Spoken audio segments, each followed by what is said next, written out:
Okay, welcome to this week's Saturday morning show. Good morning, Richard. How are you? Morning, Jim. Yeah, I'm really good. Good, good. We're going to be talking about staycation bliss today. Spending your summer at home Mm. with our fun-filled tips for grown-ups. Saving an absolute fortune. This is what this is all Yeah. about. If you want to save a fortune, and you don't want to, you just want to, what is it? Smoking mirrors the kid. The kids. It's like, oh, we'd be better staying at home, aka I'm skint. Do you know, it's the perfect time to talk about it. And I think a lot of people obviously think about, oh, just going on a holiday here through the summer is just as expensive as going abroad. But it's not about that either. I think during the summer holidays, do you know, we've got so much right here on our doorstep, especially here in Fife. And, do you know, even just across the bridge in Edinburgh and things, there's loads of stuff to do. So I just realised that we're talking about saving money, and I've got Necker Island written right across my. that should be a Monday t-shirt for the show. I mean, with so much happening over the UK over the summer, there's really no need to actually really fly overseas, is there, for a change of scenery or a refreshing break? The weather, it's a hit or a miss now, but it comes into its own when we come into the beginning of August. I usually think August and September are the best months of the year when it comes to the weather. I've got, I can't really just work it out, Richard, but I've got a sneaking suspicion, if anybody realises this, that the seasons are moving, but ever Yeah, they're so shifting a wee gradually, bit. and we just don't know it. Because when I was younger, winter was Christmas, Yeah, but now winter seems to be February, March, and almost into April where we get like the snow. beginning of the year as opposed to the end and the start of the year. Yeah. And when you think about it, that's 57 years.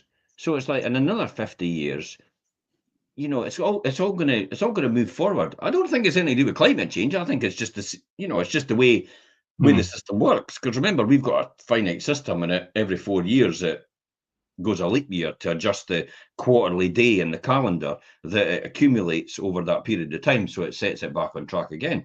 But I'm Yeah. convinced that we're in a position that the seasons are actually moving.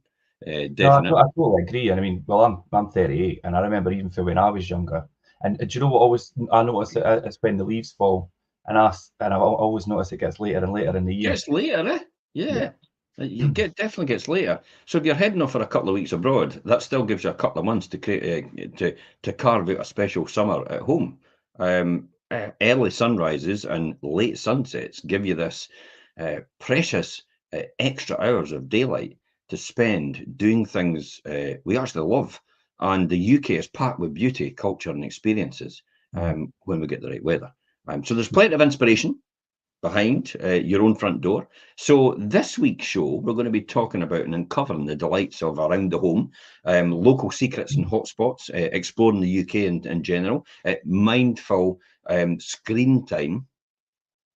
Mindful screen time, and this is the platform we're on. I always feel. Wait a minute, maybe you shouldn't be watching this then, if that's the case, I because think we're it was talking about. We're the talking next about time. mindful screen time.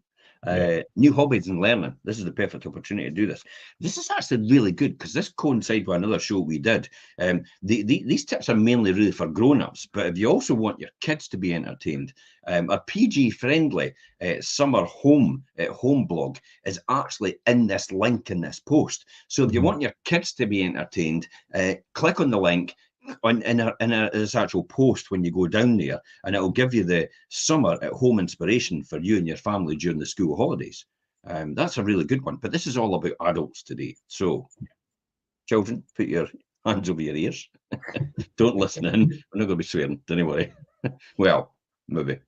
Yeah. Just Might still have that one. yeah. So, Richard, you kick us off. What are the things that we could do around the home?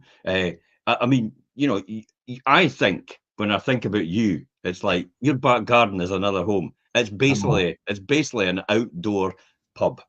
Yeah. Well, it's not an outdoor pub, but we do have a drink in it. But I've spent a lot of time doing the back garden this year, and it's true what you say. The extra hours of daylight and things just give that ample opportunity to really make it something and work on it. Do you know, I work all day and things as well, and it gives me time at night to do that. So there's always a catalogue of things to do around your home, and the longer summer days provide the perfect opportunity to tick a few jobs off the list and really enjoy your surroundings. as well as being the title of Marie Kondo's best-selling book, The Life-Changing Magic of Tidying Up is Real. Do you know, we were talking about this in the Wealth Creation Show, Tidy House, Tidy Mind.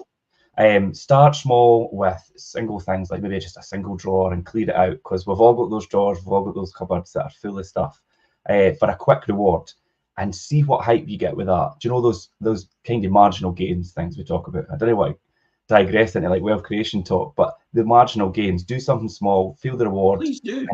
And build it. You know, there's no surprise when you see an overlap in terms of what we teach in the Wealth Creation Show, and then what you actually do in your day-to-day life, because the two are symbiotic relationship between each other. I've got to admit, when I look at the window and I just look at the garden, I just go, oh dear. You've got a big, massive garden, so it's quite a big plot. We've just taken the hen coop away, because obviously the hens are all away now. So we're going to repurpose that, and we're going to take the shed from the back corner that the kids used to play in, and we're going to put it there where the hen coop is, the big shed, and we're going to turn it into a place for the cats to enjoy themselves. So, you know, so when we're outdoors, they could just pop into the shed, and they'll have shelving in there, and have the beds in there, and they'll have all the different things in there, and they could have some fun in the shed. You know, it'd be good fun, and they'll have shelter as well. So that's kind of what we're doing now. Well, I say that's kind of what we're doing. That's kind of what Roz is doing. Well, but that's quite a good thing to do, and it's a project to do, and because you've got this extra time with the daylight and things, it's the perfect time to do it. There's no better season to really take up things like gardening and sorting your outdoor space. Do you know, whether it's just flower pots, or do you know, you're planting things for the winter, or growing herbs and vegetables and things, or just getting the lawn in shape. We have been working on my lawn because it's full of moss and weeds, so, and it's quite hard to do, to get a lawn in good shape. It takes a lot of time and it takes a lot of effort, and you have to remember water and do all these things. The discipline, which, you know, isn't my strong point all the time, and it's difficult for a lot of people, and to discipline yourself to really look after it, and get it good and looking good. But perfect time of year to do that. We're a bit rewilding with the lawn. You know, we're quite happy. I mean, in the morning you see all the, you know, the dandelions, you see other things, you know, other just all the different stuff in the lawn. You know, it's all bunched up because it's cold, and then when the sun comes out, because the sun comes up in the garden quite well, you know, they all just burst into bloom, and I think it looks really nice. We're not using it. It's not exactly it's going to be a football pitch or anything like that, or a place to play, but it actually looks pretty nice. So I don't tend to bother about it too much, and it's just once in a blue moon we'll just, you know, cut it back and make it look a bit presentable and tidy, and that's about it, really. Yeah, I do agree. If you've got enough space in your garden to have a wild kind of, like you say, like a rewilded kind of area, or leave some of it just kind of as it is. I enjoy the bees and stuff like that, and the wildlife. Well, we've got a seagull now that just comes to the back door to get fed. Just one individual seagull. We've got a hedgehog that comes to the back to get fed. We've got a stray feral cat that comes to the back to get fed, and as well as our cats as well. Yeah. So it's like we're kind of gathering a zoo. I'm expecting a sheep and a goat to turn up at some point in time in the future. I'm surprised you didn't have rabbits and things up there when you've been next to the glen. We've got it fenced in. We fenced it in originally, basically because Buddy had cerebral palsy. You know, we had a cat with cerebral palsy, and we were concerned that Buddy would get out the garden and end up getting lost. We're concerned that Buddy deliberately got out the garden and ended up deliberately getting lost so he could get his own time to himself. And we always got worried about getting him in at night because he wouldn't be able to defend himself if there was any foxes. Hence the reason why we put a fence all the way around. So it was right down the ground, so he couldn't get out because Buddy couldn't jump because he had cerebral palsy. Now that that's gone, we don't get rabbits as a result of that. Then. Right. Oh, right. Okay, that explains that then. Oh, it's the squirrels. Get squirrels as well. Squirrels come to the back door and get fed as well. It's like, as I said, we're just collating a ad hoc zoo. A menagerie. But yeah, and also, I mean, it's get a new look or finish some home improvements and things. Perfect time to do it. Put up those shelves, hang those pictures, or give one or more of your rooms a refreshing makeover, or even just a new lick of paint. It's amazing what a lick of paint does to a room, just to freshen it up and bring it up to date. Of course, at the other end of the scale, the joys of lounging around and, you know, from books and movies and you know, a cold beer, like you say, Jim, about having a drink in the garden, indulging maybe the Italian art of dolce far niente. Yeah, the sweetness of doing nothing. Sweetness, yeah, the sweetness of doing nothing, and just relax and use those summer evenings to just chill. And I think that's the most important thing. Yeah, definitely. I think that's then takes us on nicely to the local secrets and the hotspots and how well do you know your own neighbourhood Yeah, and we've got a where is lot. We've everyone? got a lot on our doorstep here in Fife. Yeah, I don't think most people realise it. You know, you're born in the area you grow up in for most people, and you don't tend to go outside of your normal day-to-day routines because everybody's got a busy day. Yeah, And so therefore you don't go outside your normal routines because it's comfortable and it works and it's efficient for you. And it makes you feel you're in control of your life in general. This is a wealth creation psychology lesson. Makes you feel you're in control of your life, and it does for most people. Hence the reason why they don't go out their way to see anything else in their area. But that's the reason why I do a lot of content videos to talk about what's in an area, and we talk about that at the end of most of our personal property tours, is because a lot of people actually don't know that their area has a lot of local secrets and hotspots on the doorstep. I remember, I vividly remember this one about the one bedroom I had in St. Monans, and it was the first time a one bedroom was ever going to break 100,000 for the price point. And when the owners came through, or the would be buyers came through, we walked around the property, and I'll be honest, it was just a wee living room. It was a good sized living room, but it had an arch to the kitchen. So that was it. So just a one side of the kitchen. It was only a one bedroom anyway, but it was literally like a cupboard for the kitchen, but they'd taken the door off and made an arch instead. And then off the back, they had the bedroom, which was a decent sized double. And then when you come in the hall and the front door, it was literally just a wee bit where you could get a bath and a toilet and a sink, and that's it. So there wasn't much to it at all. And they weren't feeling it. Definitely, they weren't feeling it. And when we got to the end, it was like, well, we're probably not going to make an offer. But when I started to talk about the local hotspots and the secrets, one of the things that resonates with me is the Battle of St. Monans and how instrumental it was in the Reformation of the church. And, you know, our local historian and author, Leonard Lowe, talks about this in his book, The Battle of St. Monans, and how instrumental it was. And I started to talk about that to the buyer, about the history behind St. Monans and how instrumental it was. And he went, I'm going to make you an offer. It's like, sorry, you what? You're going to make me an offer? 105,000. Done and dusted. First time a one bedroom in the area had broken 100,000 barrier, and that was a few years back. That's an amazing result, yeah. Yeah, and that was all just because of that. Yeah, that just shows you how obviously having that local knowledge as an agent and things, and being able to create that lifestyle in their mind for them has obviously secured that sale. Yeah, and when you look at it and you look at what's in proximity to how close it is to Ely and Earlsferry, which is where a lot of people actually want to, be on the beach because it's got golden sandy beaches and it's in the enclosure. And then how close it is around the corner to the open water tidal pool for swimming, and the history behind the salt pans, which was instrumental in, providing salt to almost the whole of Scotland, and how it's all been resurrected by Dan Patey with East Neuk Salt Company, which incidentally is going to end up being a water company. Wait till you see their water. Right?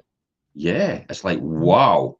I saw the product packaging the other day when I was around speaking to Darren. It's like, wow. That's impressive. It's like, could end up being a water company like Evian and people like that. It's like, you're in the water business now. You're not in the salt business anymore.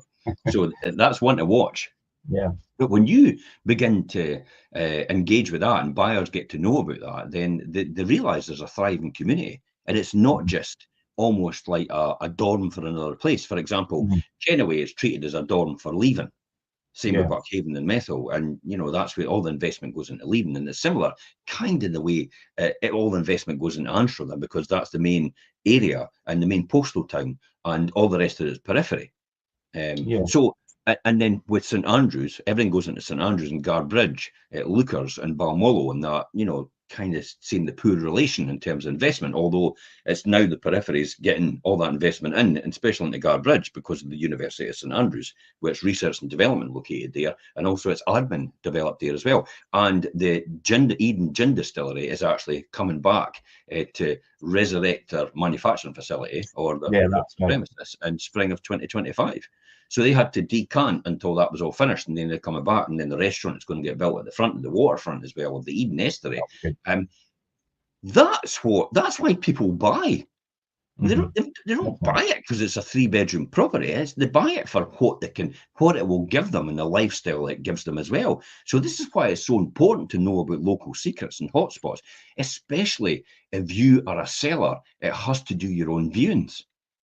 Yeah. Because you're the person that's going to have to relay that to the person that walks in the door. It's not about telling them about the house, because they know about the house. All they're doing is, because they've read the description, they've watched the video, they've seen the photographs, they've seen the measurements, they know the house works. You don't need to convince them of that. That's why they're viewing it. They just want to make sure it ticks off. What they really want to know, they really, really want to know, there's a song there somewhere. So Spice Girls or something like that. I don't know. Yeah. It's like there's one of these mornings. What they really want to know, it's still popping into my head.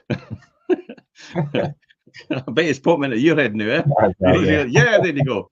Really want to know. So what they want to know, I'll leave that word out, is what is it going to give me? What's the lifestyle I'm going to get from this? Where is everything in the local community? And what am I there? You know, what is to enjoy in that area? And that's why it's really important to know about the local secrets and the hotspots as well.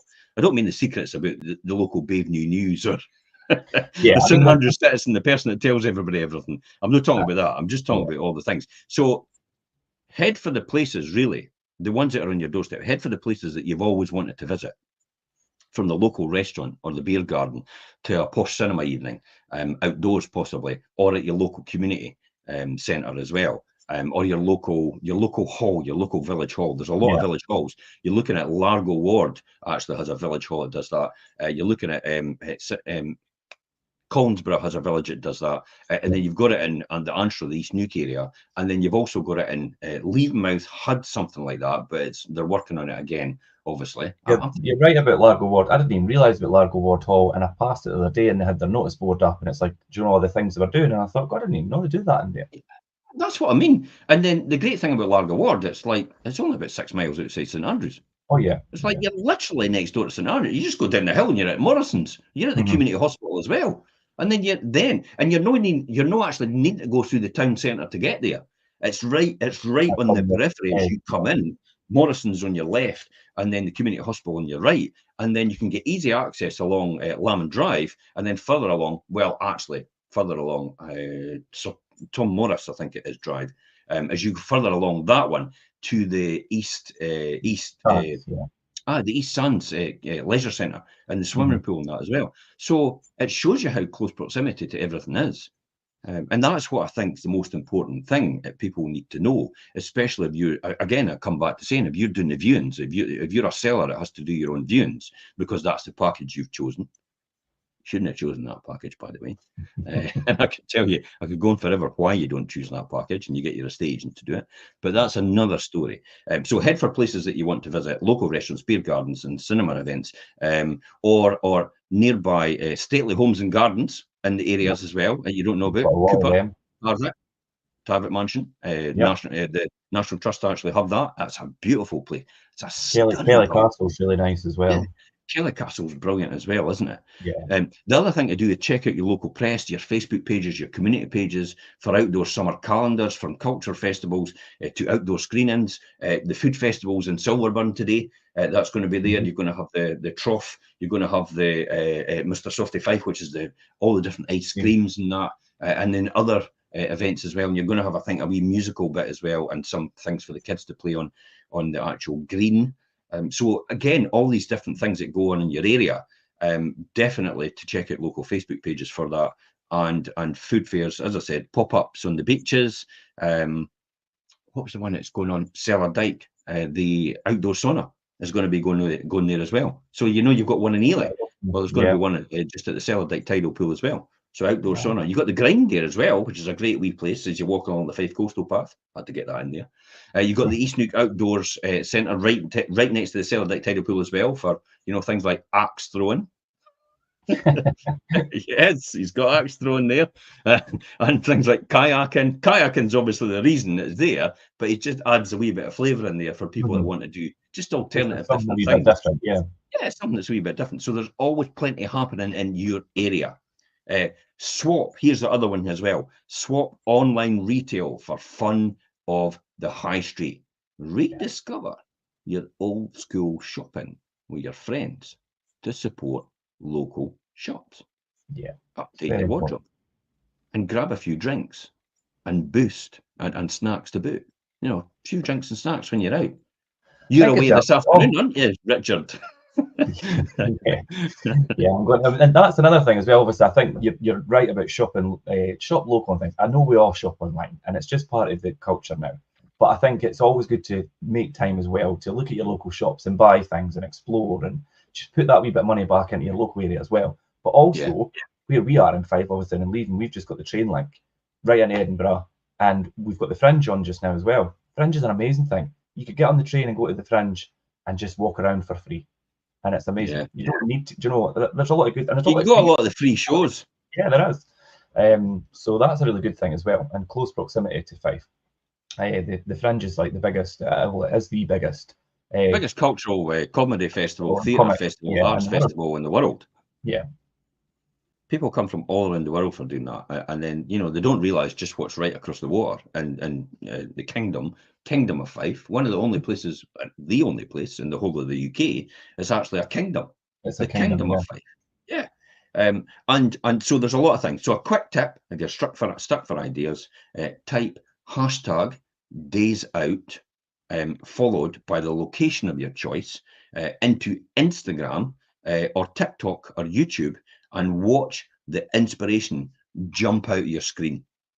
That's quite a good tip. I didn't even know that myself. Yeah. Hashtag days out, and then followed by the location that you're thinking about, and it'll come up. Or you can do events near me, and in Google, do a Google search for events near me, and you get loads and loads of things like days out wherever you are. There's loads and loads of things that do that, so it's absolutely perfect for doing that. I would definitely say that. Yeah. So I mean, yeah, and we've spoke a lot about the local area here in Fife, and obviously, indeed Scotland, but exploring the entire of the UK as well. Throughout the summer holidays, it might be small in comparison maybe to the rest of the world, but the UK is blessed with some really extraordinary landscapes and cities and heritage and things as well. From really like a rugged and really like wild coastlines, the wild moors we've got down like in York and things are amazing if you've ever been to them.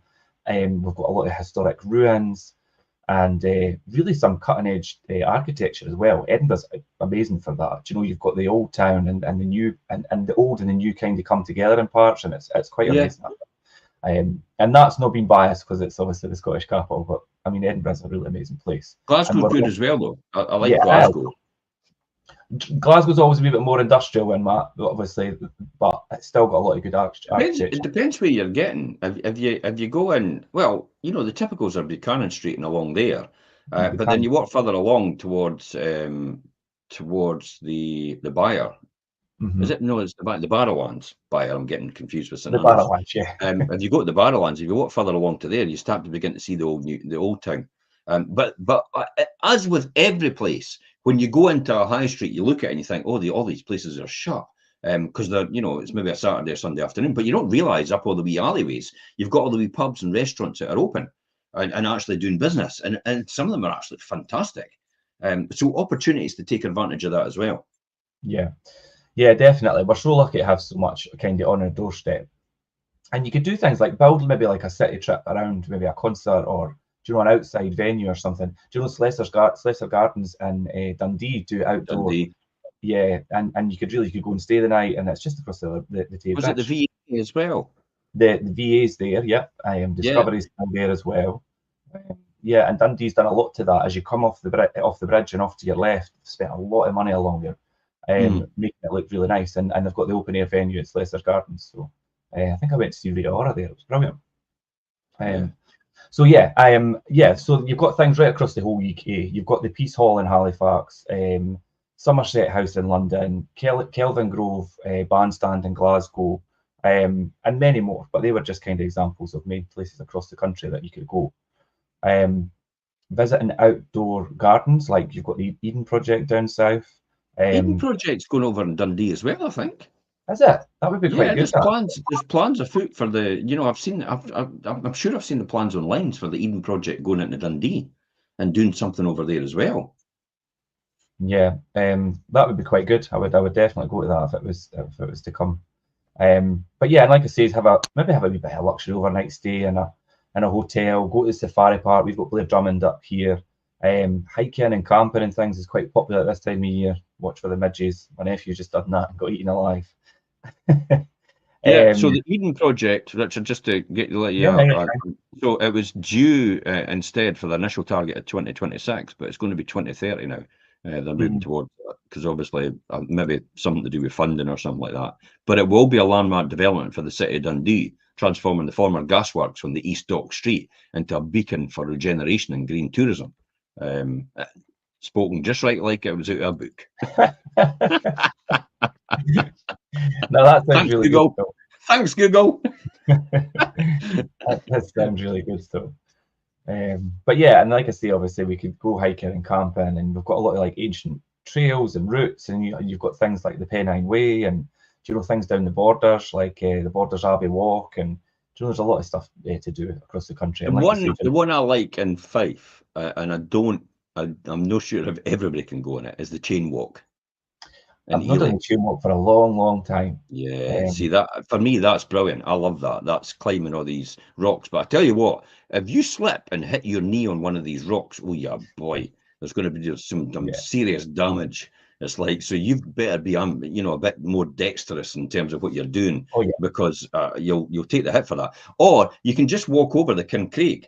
I done that a few weeks back up the top, and then come down the edge and the slope, and you'll see beautiful panoramic views over the golf course and the Forth, over towards Earlsferry and Ely in the background, and it's just absolutely stunning when you're up there. But you also get to see the old battalions, where you get a picture of where the barracks were before down at the back, and then you see the gun turrets where the guns were, the big massive guns which protected the coastline in the war from any U-boats or that coming in to the estuary, to the Forth estuary itself. And it's just, when you put all that together in your mind, and you because you've maybe watched a lot of films, in the past, and you begin to get a real image of what it was like. It's like, wow, it's just, the history is unbelievable. I never thought I'd get so excited about history, but I tell you what, when you research it and look into it, it's amazing. It is really amazing, and it's quite interesting. And maybe the younger generation maybe don't find that as exciting. Borefest. But I do, and I'm still relatively young. But yeah, so there's a lot younger than me, 20 years younger than me. Yeah. So yeah, there's a lot to do, and you could even do like things like, I just done this actually up in Aviemore, and take a scenic railway journey. You've got the oldest line in Aviemore, the Highland Line. Yeah, I can't think what it's called now. Anyway, is that the Harry Potter one, or is it no? The Harry Potter one. The Harry Potter one goes on the viaduct. This is just the oldest line, the original Highland line. I can't remember what it's called. Is it Shrewsbury? But the Flying Scotsman does some now and again, one-offs along there. So you got the Flying Scotsman route up the west coast, I think it is. It goes there. So there's lots and lots of. You're absolutely right. I mean, even mountain biking from Aviemore up towards the Cairngorms is a great. There are great cycle routes and mountain biking routes up there, and walking routes and running routes, because I've been up there myself. What's going to do the Blair Athol? You've got all these different places in Scotland to explore. It's the Strathspey Railway. That's what I was on. I was going to do the Funicular Railway, but it's closed for repairs. That's the railway I was going to mention when I think you put a video up it, and that's the railway I was clipped into my bike when I was cycling up, because I cycled all the way up from Aviemore to it, and then I clipped into my bike, and I remember coming into there and I couldn't get my clips out, and I just fell flat on the ground. And it was all stone chipped. Oh, yeah, boy, it was sore. That'd be so. But I know that was good. It's like a cartoon. It's just you come to a stop and it's like, oh. Do they not just automatically clip out, or? No, you have to twist them to clip them out, because then you're using pull and push. So what you're doing is you're pushing with one foot, you're pulling with another, because you've got clips in, so you get double the power on your pedals. So when that's why they've got to be really well clipped in. But then you twist your foot to clip out, and sometimes you just don't get it in time, and it's like you just end up falling over, clipped into your bike. But yeah, and then, the Scottish Highlands is quite good. You could even hop around all the isles. Do you know there's ferries that go between them all? That's quite a good thing to do. Hire a car, or do you know you could hire classic cars and go from town to town and get that kind of camper van. Or you could do the NC 500, which a lot of people have, or part of it, because I mean the whole thing is quite a hike. But obviously a lot of people are hiring camper vans and doing the NC 500, which, if you don't know, is the route right around the Highlands and back, and it goes right up the Isle of Skye and things, and stops at some amazing beaches and the towns and villages along the way. It's really quite good. Something that is on my bucket list, so when I get time to do it. But there's so much to explore on our little island, and while it's often true that the story, that the country you see the least is the one you live in, and that is so true. I mean, even with your local area, like we talk about Fife, we take so much for granted, which we've got on our doorstep, but it doesn't have to be that way. So allow yourself to be the actual tourist in your own home, in your own country, because there is a lot to see. Look at my fresh pair of eyes. I mean, the classic is when I used to go, when I go out walking, or go out running or anything like that, or go out mountain biking, and I see a wee place to the side, I just think, oh, where does that go? And I usually just go up to explore it. I mean, the worst case scenario is I got lost in Tentsmuir Forest for about 3 hours, but that's another story. A lot since I was younger. I went up and I thought, well, I could get lost in here. But I went up one of these ones on the right-hand side as you're going down the drive. I went up one of these, and that's a no man's land. That's just swamp and trees, and it just looked a wee bit open at the beginning. I thought, oh, I'll maybe just go up there, because I was running out and running in from St Andrews, because I was training for marathon at that time. And then I thought, oh, I'll just run back here and see what it's like. And the next one, I was just like, it was like an episode of The Wizard of Oz, and when she's in the forest, climbing through all the different trees and bushes and everything, and pushing them all out the way, and it's like, oh my God. And I was just for the luck, Richard, the luck, and I thought, oh, I could see Lookers. I could see the Lookers, the tower for the airport at Lookers. So I could see the tower, and I thought, all I need to do is head in that direction. I ended up coming out of my field, and then I had to run for it because there were a couple of bulls. So I had to run for it across the other side. I was walking nonchalantly along thinking, oh, look, there's cows here. And then a couple of bulls turned up, and I was like, oh my God, run for it. But yeah, and you're right, though, Tentsmuir is really nice, and that's onto the beach and things as well. We used to go there when we were younger and do barbecues and everything. A lot of good memories there. So what about mindful screen time? You mentioned that earlier, Jim. This is really important. I tell you what, I had a fantastic night.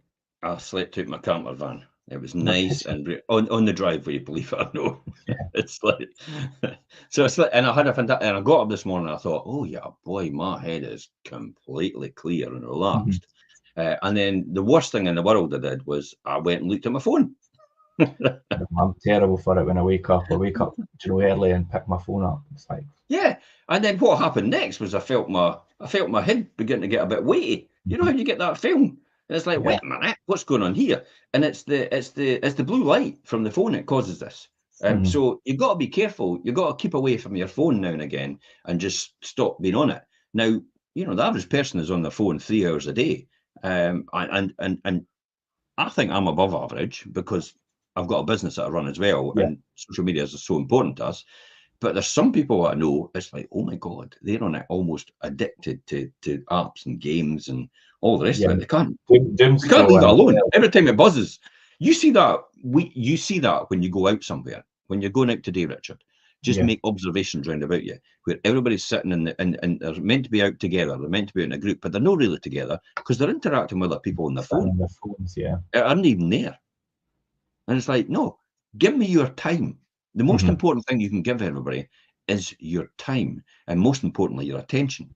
That's the most important thing. Even though you feel uncomfortable or bored, that's okay.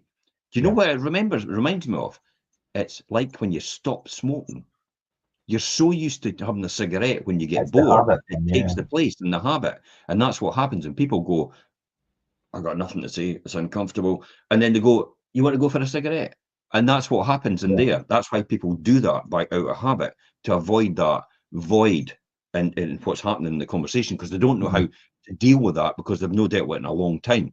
And that's exactly what's happening with screen time now. Screen time and vaping, for example, as well, has taken the place of that void. So people immediately just pull out their phones when they've got that void, and they stop talking to people in their area, in their company, and they just start looking at their phone. Yeah, you're absolutely right. Do you not think that's just the rudest thing we could ever do? It is, I know. And you know, I'm guilty of it as well. I mean, we all are at some point, but it is really rude. We don't realise we're doing it. Even if you're sitting with two people, like you're one-on-one with somebody at a table, and I try my hardest not to do it, and you should really just put it away and not have it on the table at all, because you're going to pick it up. I mean, taking a break from your screen, you know, is a valuable act of self-care, really, from your screen time. But the time spent on them can also be restorative and nurturing. So try these healthy options to break up the doom scrolling loop. Take an opportunity to boost your language skills just for 15 minutes a day with apps like Duolingo, for example. And everybody can grab a quarter of an hour, and you'll transform your experience in the next country you actually visit. So, if Spain's your thing all the time, you know, go into Duolingo and then just start learning Spanish. Start picking up some of the phrases and things. And things so, like, because sometimes people, and you know, we as obviously British, I'll say, obviously, and we all speak English, obviously, but we take it for granted that we just go to another country and expect everybody to talk English to us. English and it's quite an ignorant thing as well. And obviously, a lot of other countries, they all speak their own language and ours. And you know, learning another language is not an easy thing. So we are quite ignorant, to be fair. I always think of that when people say, "Why do they not speak our language when they come to our country?" And it's like, funny, we say that when we go across there. Why do they not speak English? It's like, do you not think that's what they could be saying? I actually turned round to somebody in Spain when they were standing in the queue at the bank and said that to them one day. They were just mouthing off, going, "Why do these people not speak English?" Because where I am in Spain, it's like in the Algarve, but it's the others. It's the undeveloped side. It's the non-commercial. It's not so much tourist. Traditional fishing village of Isla Canela and Ayamonte. A wee bit of tourism, and it's growing as a result of it. But nobody really goes there. It's really northern Spaniards, the Germans, the Dutch, and all the rest of it. Most people that are British go into a Faro airport and they go the other way to Albufeira. They very rarely go the other way over the border and then over the river into that bit of Spain, because there's no real an airport except Faro that actually serves that. So that's why you got a lot of Dutch and other people. So they all speak Spanish anyway. So, you know, I'm sitting in the queue, and this person's mouthing off about, "Why did they not speak English? This is ridiculous." And I turned down and I says, "Funny, but do you not think that's what they say about us when they come to Britain? Why do they not speak, you know, Arabic, or why do they not speak Spanish?" Just it's terrible. It's terrible, and it's like you're standing in another country and expect them to speak a different language, but that's what we do. You can also train your brain, when you think about it, when we come back to mindful screen time, train your brain to keep the grey matter supple, and the mental agility, like games like Sudoku and crosswords, or apps like Peak Elevate and Luminosity, and all, you know, for all sorts of exercises as well, to help you just remain fit. So they have their purpose and they have their uses, definitely. And they keep you informed for people that want to be educated through that. But it's this old thing about, you know, it's easy to get. I tell you what, it's easy to get hooked into TikTok. Oh yeah, I know. Yeah, you watch. Yeah, it's like relentless. It's like, oh my god. It's like you just watch. It's like, oh, just watch one video and reels. It's like, what? What's happening here? It's reels, and the next minute it's like, oh, it's time to go to bed. What? I started at 6 o'clock. Yeah, reels are on. They're on YouTube. They're on Instagram. They're on Facebook. They're on TikTok, and you could just keep going. You can keep going forever, and they're short, addictive videos to keep you hooked in. And then when you hit the back button to come out, it's like they just put another one in front of you. It's more inviting, and it's like, you bampots. So you just have to go tap, tap, tap, tap, and that's it. Just don't bother. Don't watch it. For God's sake, don't watch it. So that's the key here. The other one as well for adults, for mindful screen time, prioritize your well-being. That's probably the most important thing. There's an app for everything from meditation to mindfulness to yoga to calisthenics, and drinking less to eating well. It's all at your fingertips. So really, whatever you're choosing, it's all about the digital detox from the news, social media, and anything stressful or draining. But don't worry, they'll all be waiting when you're done with your Zen. They'll all still be there. It's not as if you can't see it later on. I often do this, Richard. What I do is, if I like something, I'll just share it onto my email, and I'll share the link to my for later on. And then what I do is I watch it then, and then I take notes on it. Especially because I watch a lot of inspirational stuff, and I watch a lot of stuff for learning in my field: property investment, estate agency, marketing, psychology, all the rest of these different things, fitness as well. And if I think something's really good, I'll just send it to myself on email for later, and then I just pick it up then when I have time at an allocated time. So this is why I have planning on a Monday and thinking. Planning time Monday morning, thinking time Saturday, Monday afternoon. In between, we've got the Wealth Creation Show, and that is what that's for. To make sure. Imagine that. And you know, I got that from Keith Cunningham, Rich Dad of Rich Dad Poor Dad, you know, Kiyosaki's book. And he was like, I plan things. And he talked about it as well. He says, when somebody said to him, you know, I need some, I'll put that in for my thinking time in my diary. And he was like, you've got thinking time? It's like, really? And it's like, but the guy's a billionaire, not Keith, but this guy he was speaking to. And he thought, wait a minute, if you plan thinking time, is this what every other successful person does? And they do. They have allocated time for thinking on different things. That's why you've got a diary for that reason. I never used to use a diary until started to manage my circumstances, and I had a PA and everything like that, and I had to share it with other people so they could book stuff in. So I wasn't a one man, what we call I think another estate agent referred to us at one point in time when we first started out as a one-man army. Yeah. It's like, one-man army. That guy's just a one-man army. It's like, oh, thanks for the compliment. I really appreciate that. It's a compliment, yeah, definitely. But that takes its toll on a person if everything totally revolves around them. Yeah. So when we come to things like new hobbies and learning, what's your thoughts on this? And how do we learn? How do we grow? And all the rest of it. What's going on here? Yeah. So obviously, I'll say obviously, because we talk about it a lot, but maybe not so obviously.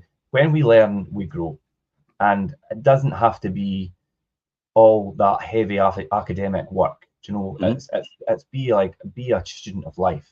It's something that obviously we're a big advocate of and talk about quite a lot in our wealth creation. And the summer weather could be a real motivator to finally try something that you've thought about for ages. You've got that extra time, the sun's shining, you feel a lot better, you're a lot more positive. Make a meal of it. Almost everybody has maybe a cookbook or stuff that they want to do. I don't know about cooking for everybody. I like cooking, but even if it's never been opened, open that cookbook. And the summer is an easy time to start with simple salads and maybe brainstorming barbecue things and ideas for barbecues. Making ice cream is quite a good one. Try all these kind of things. The summer's perfect time to do that. And really get stuck in. Start obviously using your hands. You'll find courses for everything from photography. Furniture restoration is a good thing, like upcycling and things just now as well. Making clothes and book binding, just to really build your skills and go out there and meet like-minded people that do all these things and interact with people and build up your own network of people and things that you're interested in, and it'll have a really positive benefit for you. And the summertime's a great time to really explore all these things. It's probably the best time to feel at your best. I mean, sunlight is really essential for human health and well-being. I mean, the health benefits of sunlight include things like the generation of and production of vitamin D, supporting bone health and lowering your blood pressure, preventing disease as well, which is Yeah. all because of the sun. Preventing disease. This is actually quite important because it's the sun, actually, ultraviolet actually kills some disease and germs. So that's why you want to be out in the sun as much as possible, within reason. Obviously, don't burn yourself. Yeah, of course. Yeah. That actually helps your body regenerate, and it promotes good mental health. Yeah, I mean, sunlight and water are these two main life-giving, elements, and we need both of them. But obviously, everything in moderation. I see people that are drinking water, and it's like drinking liters and liters and liters of water, and I'm like, that's too much. I mean, obviously, I think they recommend about 2 liters, which I still think is quite a push. But I mean, You can drinking get a too lot much of water from your food, remember, as well. Yes. Things like water intensive, like melons, also like cucumbers. They're all water intensive in terms of what they've got. So if you sometimes forget to drink water, make sure you eat things like that. Yeah. Salads and fruits and everything, because they've all got loads and loads of water in them anyway. And our bodies are made up of 80% water anyway. So this is why it's essential to have that. Water also helps you reoxygenate your blood cells. This is what we are taught when we go up mountains, when you're climbing Kilimanjaro and places like that, and Everest. You drink a lot of water, even though you don't want to drink the water. You drink a lot of water because of the amount of oxygen that's in the water itself. It helps your body acclimatize to the climate itself. So it tells you a lot then, even when you're down here, at lower levels, at sea level and stuff like that. This water is life. It's essential to what to live in. If you don't have water, you'll not last a long time. You could do without food for 2 weeks, but you can only do without water for a couple of days and you're done. If anybody, no, it tells you in survival. Survival in the desert. I've even done that as well. Survival in the desert. You could do without water for a couple of days, but food you can do without for a couple of weeks. So water is the most essential thing. Reserves and things, yeah. And it's these sort of, we're talking about survival skills. I know, but then it brings me on nicely what I was going to say next, and that's about moving your body. And summer times when everybody, like, I'm going to get fit, I'm going to do this, and a lot of people have all these great aspirations, and sometimes they follow through on them, but really stick to them. And really beyond maybe just going out jogging or playing five-a-side or whatever you do. There's a world of ways to keep active. People go kayaking, paddleboarding's a big thing now. I see people doing that along at Loch and things as well. Tennis, there's beach yoga and things. A lot of people are doing the beach yoga. I think Karen that works with us, she was doing that along the beach. Wall climbing and even just going out for hiking and walking is a big thing now that's become quite popular. Pickleball is a combination of between table tennis and tennis itself. Right, it's a coloured court, like a tennis court, but you've got bats the size almost of just a wee bit bigger than table tennis bats. And I tell you what, when you watch pickleball, it's good. I'll tell you, it will be an Olympic sport in the years to come. We've got the Olympics now. I think it's quite a popular thing. I'll guarantee you, Richard, it will be an Olympic sport. I only knew about it because of Necker. Richard, name dropping, Richard Branson. Not me. Name dropping. Richard was telling me all about the benefits of pickleball, and he was trying to get me on the court, and I was like, oh God, it just seems, because I'm a thing like creature of habits. And he was like, you need to play pickleball. Pickleball's brilliant. And he was going on and on and on about it. And I'm like, I have never heard of pickleball. But see, when I started to look it up on Google and I started to see the YouTube videos, it's like, oh my God, this is highly competitive. There's people out there that are athletes at this thing, at pickleball. And it is amazing. So it will be an Olympic sport in the years to come. I can guarantee you that. Yeah, it's quite big. It's quite big in America, pickleball. As is most things happen, they get to America, they take off, and if it hits America, it's usually about to fringe out to everywhere else, and eventually the popularity picks up because of that. Because of America, then it gets mainstream, and then things happen from there. Yeah, definitely. Why do you think musicians and that? So, I need to break America.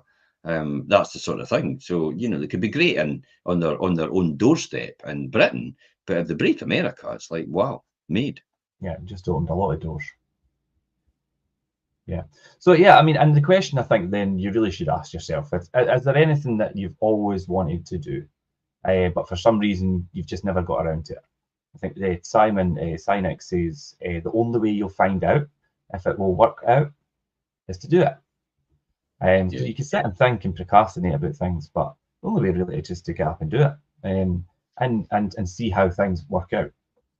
There's lots of people, and I know there'll be lots of people, and I know there's things that I've got that I've always wanted to do and never got around to. So make time to do that. Apparently, you can tell a lot about people about their attitude for trying something new. Mm-hmm. Tells you a lot about people, apparently. You mean like their willingness to do it, or their reluctance to do it? If they're going to be, if they're going to be a good fit for your company when you're interviewing, it's like, you know, will they come out and play and, you know, the rest of it. And the only reason I know that is because it was Richard that actually said it to me, and I was like, whoa, wait a minute, have I just done something wrong here? Because I was like, oh, it was not really for me. He says you can tell a lot about people by what they're, and it's like, I bet that what have I just done? What have I just done? So this year, I'm going to be playing pickleball and chess and tennis and anything you want. Are we going round in the raft? Are we going deep sea diving? Yes, we're going deep sea diving. Yep, I've got my PADI now, my qualification for going scuba diving. So yes, we'll do scuba. Are we going up there? Yes, I'm going up the mountain with you. Yep.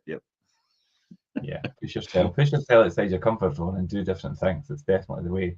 And it's true, like you say, like if you're doing interviews, I was doing interviews yesterday actually, and you look for that, people that really want to learn, embrace change, and kind of push themselves outside their comfort zone to further themselves personally and professionally and things as well.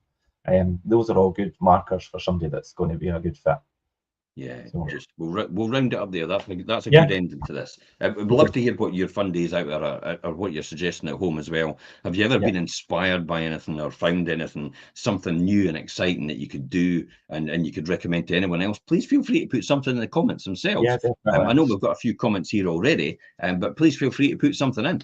After all, the more people share the information with other people, the more people benefit as a result, and rising tide lifts all ships. Definitely. And we'll see you next week for the property show. It will be on lettings next week.